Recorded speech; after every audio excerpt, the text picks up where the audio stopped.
Okay, I got them pieces painted. So the mission for this weekend is to get all this stuff back on the passenger side. This is where I'm at with it right now.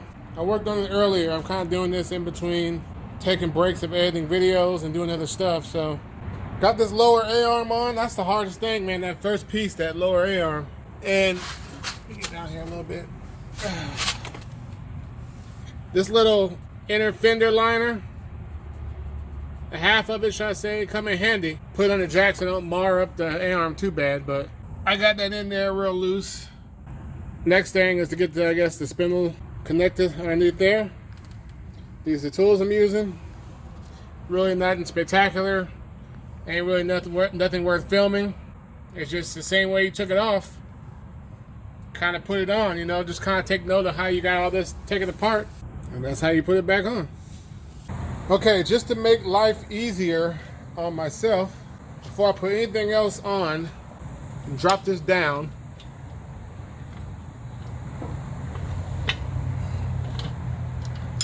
I'm gonna let this swing all the way down.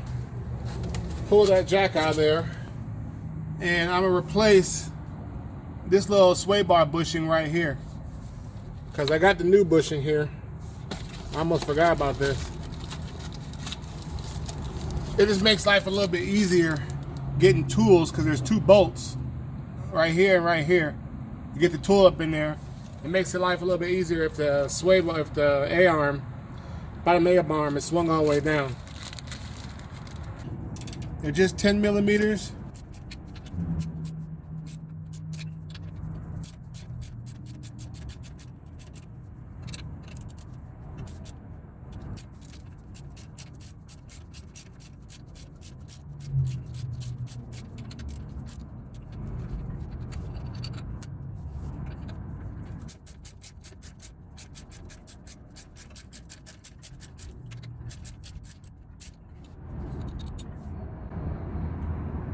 There you go, 10 millimeter. Then you gotta, now normally this bracket, normally this bracket just pop off like that.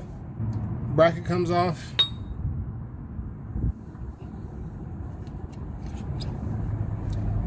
And here's the old bushing.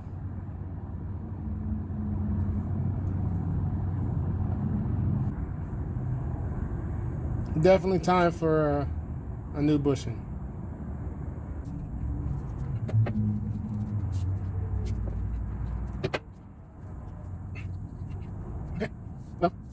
It doesn't seem to want to go in there too easy. There's a little dip that dip fits in. So let me try to persuade it just a little bit. Let me turn it. No, let me give it a little persuasion. There it is. That's about where it goes right there. Just need just a little persuasion. That bracket back on there. At least get it close. Okay, well, the bracket's not close. So maybe I'll give the bracket a little persuasion too. Okay, just a few little love taps should do it.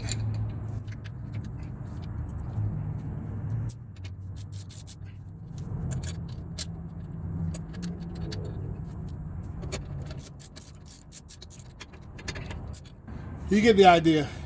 That bolt goes up in there. I'm not gonna be able to do it because this camera's kind of in my way where I want to put my arm. Got that bolt started.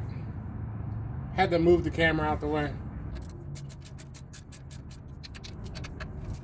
One thing I will say about this is you might want to not tighten one side all the way down. Just to keep everything even, you want to kind of give it an equal amount on one side and go back and forth rather than putting it all up, because then it'll kind of, I don't know, there's more potential for the bushing to get twisted out of its little groove that's on the top of there. My other side is loose because I can still turn the sway bar. So I'm only going to put it up so high. I want to be able to still turn this until I get everything all hooked up. Once I get everything all hooked up, then I'll go back and then do the final tightening. Okay, I got the spindle in there. That's the next step of this. There's no easy way to do it. There's no trick. There's no cheat code. You just got to get in there the best you can while struggling with that little bushing right there. That little, got the new ball joint rubber boot over it.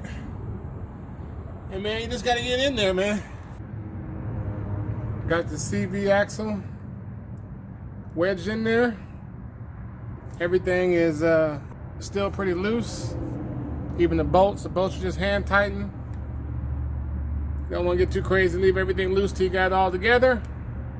And the next step of this is to get the upper A-arm on there. Okay, there's the freshly painted upper A-arm.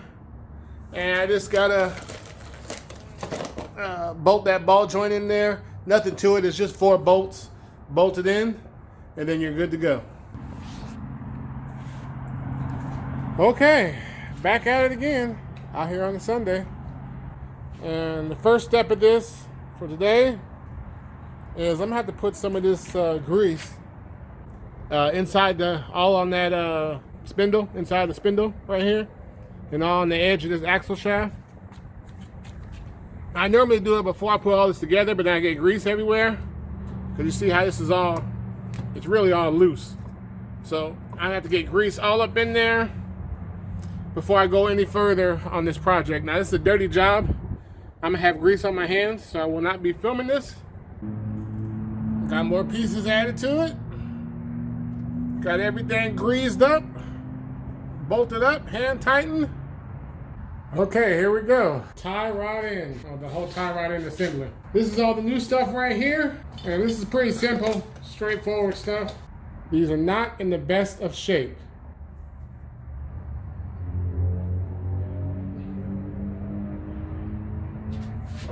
So this is the whole thing, how it looks when I pulled it off the old Tahoe. That's pretty much it, how it all comes. There's really no way to mix this up because you gotta look at it in the standpoint of, although both of these ends do look similar, they're different. For one, they're different sizes. And for two, one has the grease fitting right here, and the other one has the grease fitting right there. So that's how I know it goes all like that. I got this set up here. I took multiple measurements. There's no really right or wrong way to do this. I mean, I guess there is a wrong way, just throwing it together and not measuring nothing, but just measure it the best you can, man, and just, you know, take multiple measurements. I measured it, you know, from like this point to this point. I measured it from this point to this point, and I measured the overall thing. I use this tape measure here. I also use this for certain measurements, you know. And this is the closest I can get it. I mean, you don't have to be, there's gonna be variables because, you know, you're talking about a stock part that's 20 plus years old, and then you're talking about a brand new part that's, you know, 3 brand new AC Delco pieces that are coming together. So, you know, you just gotta get it close, man. Just get it close enough to where you don't tear up your car too badly trying to drive it to get in alignment. And you'll know if it's off if you go try to put it on and your wheels are looking crazy. But this is pretty close to what came up of it, so I'm satisfied with that. So now it's just simple as bolting this onto the Tahoe and moving on to the next step, man. I've been wrestling with this shock for the last 10 minutes or so, and this is my plan. This is how I'm gonna get it back into the Tahoe by myself. Now I got this far by myself. If you have help, it will make life a lot easier, but it can be done by yourself. I just kind of set it down the counter and just pushed it down, muscled it down there, and just locked it in with this big old strap, cable tie, zip lock. I don't know, I'm tired, it's hot, but this is it. And hopefully I can get it back into this Tahoe.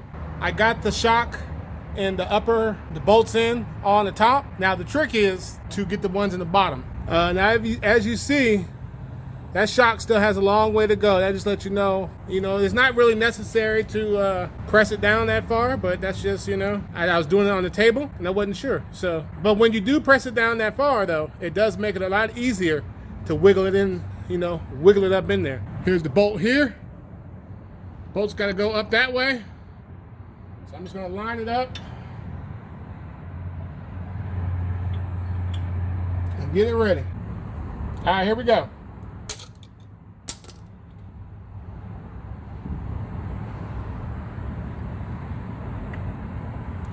Oh. And it looks like it's stuck.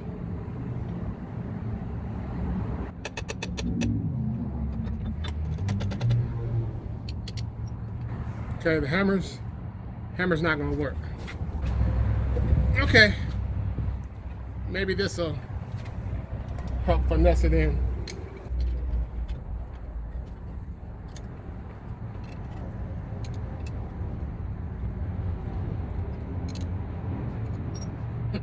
Let's see.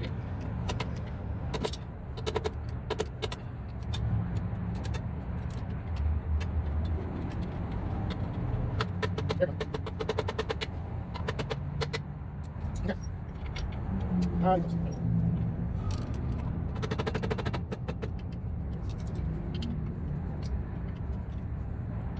Okay, look.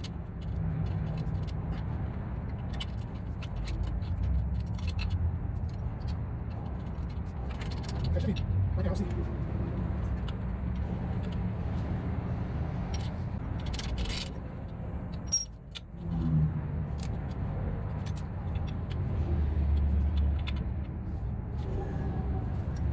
Okay, see.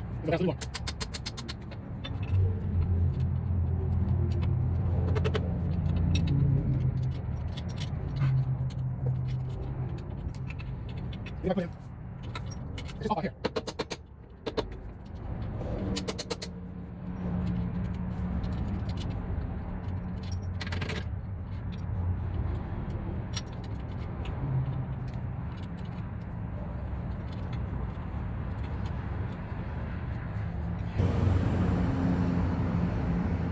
Okay, I got it halfway in. There it is. What's happening is, okay.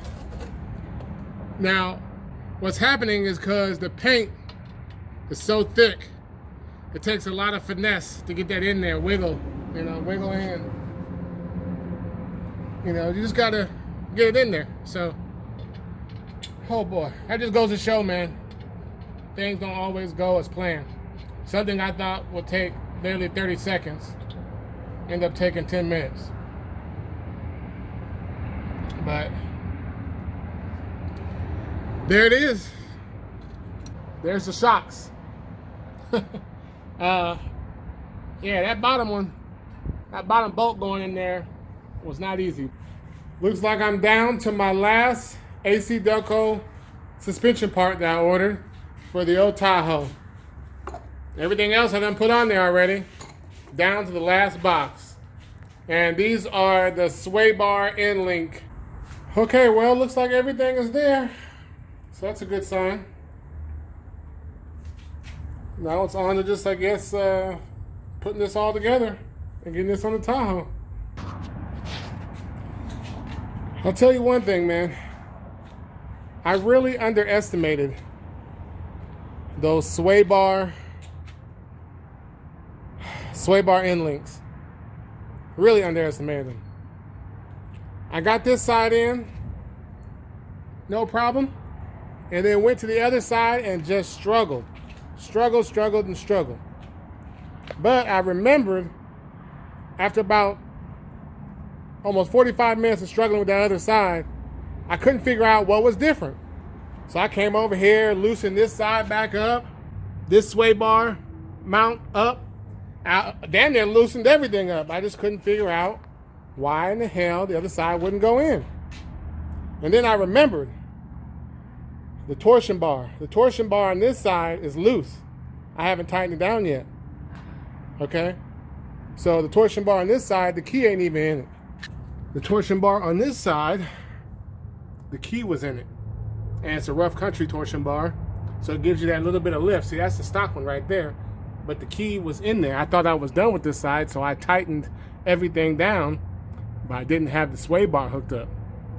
So I just found out that if you got that rough country torsion bar key that gives you just a little bit more lift, there's no way you can hook that sway bar end link up.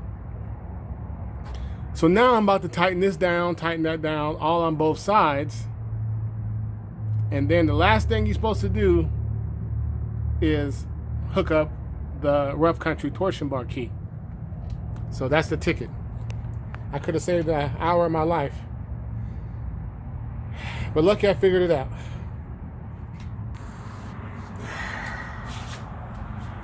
Alright, what's up there, people? 100 Spoke Riders. And man, yesterday was interesting. I started out real late. I thought, oh, it's just going to be a simple job. Install these sway bar end links. That's the last piece of the puzzle as far as the suspension goes. But man, it wasn't having it. But, oh, and I was tightening this all down. Went to get up. You see that right there? I went to go get up and poke this pretty much through my leg, in my leg.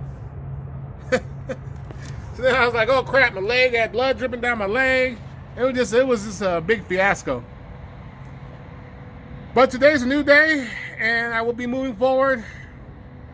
And even through it all, I got it, somewhat done. Now I just want to see this right here. There's not a lot of room to play with. I want to at least crank that down just a little bit more. Now that I got both sides in, crank it down a little bit more. Not too much more, but just a little bit. So it has a few more threads sticking up out there. And then after that, install both the new torsion keys. And that's it for the suspension.